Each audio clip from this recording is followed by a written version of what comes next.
The chill of laughter echoed through the room, sharp and biting, as I announced my dream to pursue a career in sustainable fashion.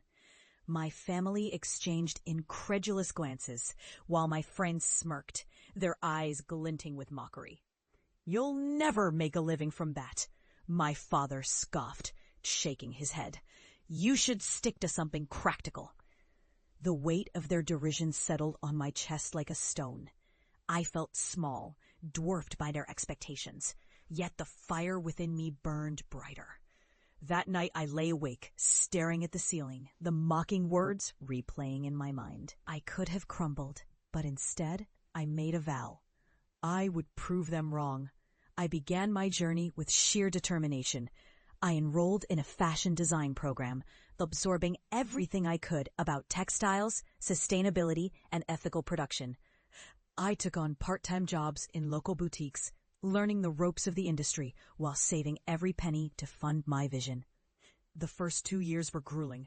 I faced rejection after rejection, my designs dismissed as impractical or too avant-garde. I remember one particular moment vividly.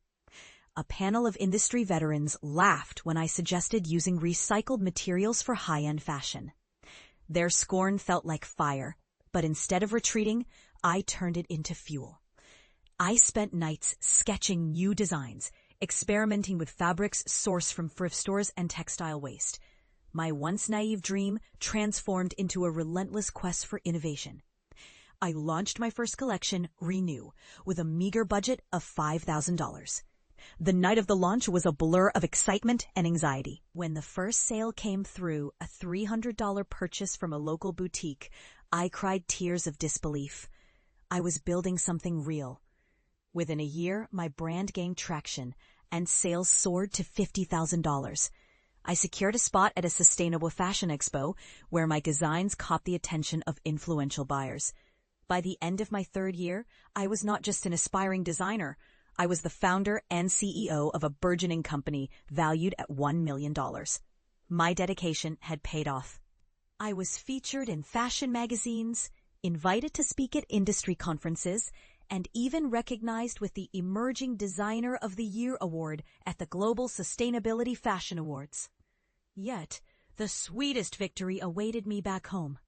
I decided to host a pop-up event showcasing my latest collection in my hometown. As I set up the display, I felt a wave of nostalgia.